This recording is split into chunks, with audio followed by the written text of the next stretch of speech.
News Telangana news కి స్వాగతం. మేడ్చల్ మల్కాజ్గిరి జిల్లా పోచారం మున్సిపాలిటీలో హైడ్రా అధికారుల కూల్చివేత చేపట్టారు.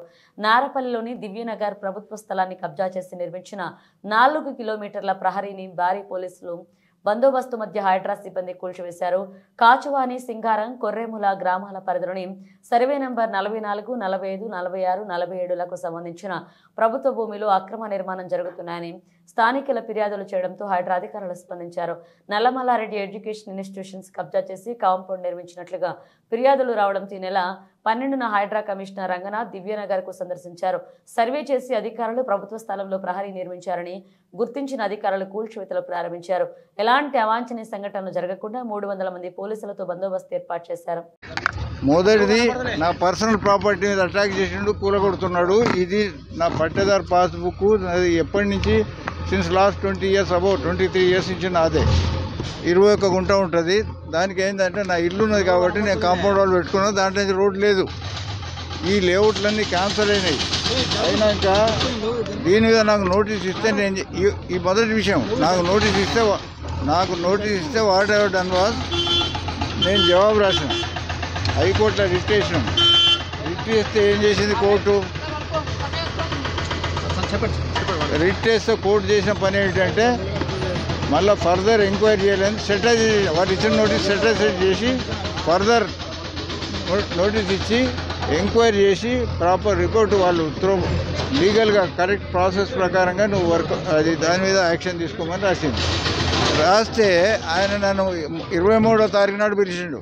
సాయంత్రం 23 నాడు పోతే అక్కడ పర్సనల్ హియరింగ్ అని పెట్టి పర్సనల్ లేదు, హియరింగ్ లేదు, నా మాట కూడా వినలేదు.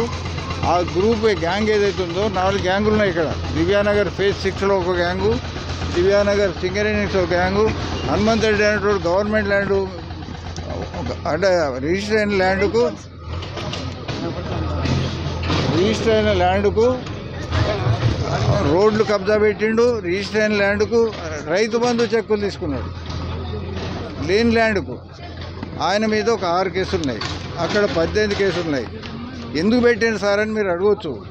ఇవాళ ఆయన పేరేంది అన్నా హజారే పోయి ఆమరణ ఎందుకు చేయాలి అక్కడ? ఇవాళ సమాజం కోసం పనిచేసే వాళ్ళు ఇంకా ఉన్నారు. వాళ్ళు బతుకుని నడుస్తుంది. అయితే దానికి నేనేం చేయాల్సి వచ్చిందంటే ఇక్కడ ఒక గ్రూప్ ఇట్లే తయారై కొత్తగా ఇళ్ళు కట్టేవాళ్ళు 2200 ఇళ్ళు వస్తాయి. 2200 ఇళ్ళు వచ్చే దగ్గర మీరు ఇట్లా ర్యాంపులు అడ్డగోలు కట్టవద్దు, సెట్ బ్యాక్స్ ఉండాలని చెప్తే వినకపోతే మున్సిపల్ కమిషనర్కు కంప్లైంట్ చేసినాం. అప్పటి నుంచి స్టార్ట్ చేసిన పుస్తకం అందరూ ఒకటే. ఇక మొత్తం 46 కేసులు 30 ఉన్నాయి అందరి మీద. వీళ్ళు ఒక్కటయ్యి 4 గ్రూపులు తయారయ్యి హైడ్రాకు చేసింది. అదే దాంట్లో ఏంటంటే ఈ లేటెస్ట్ గ్రూప్ ఏదో 2 ఏళ్ల కింద ప్లాటు ఇల్లు కొనుక్కున్న వాళ్ళు ఇల్లీగల్గా అంటే తప్పుడు ఇల్లు కట్టిండ్రు. వాళ్ళ జోలికి నేను పోలే. కొత్తగా కట్టుకున్న వాళ్ళు ఎడ్యుకేట్ చేస్తూ వచ్చినాం. వినకపోతే ఏం చేసినాం అంటే కంప్లైంట్ ఇచ్చినాం. ఎందుకంటే అఫీషియల్ చేయాల్సిన పని మనం చేసాడు ఎందుకు? మనం ఏంటంటే మర్యాదగా మనం ఉండే ప్లేస్లో ఇది మంచిగా ఉండాలని చెప్తాం.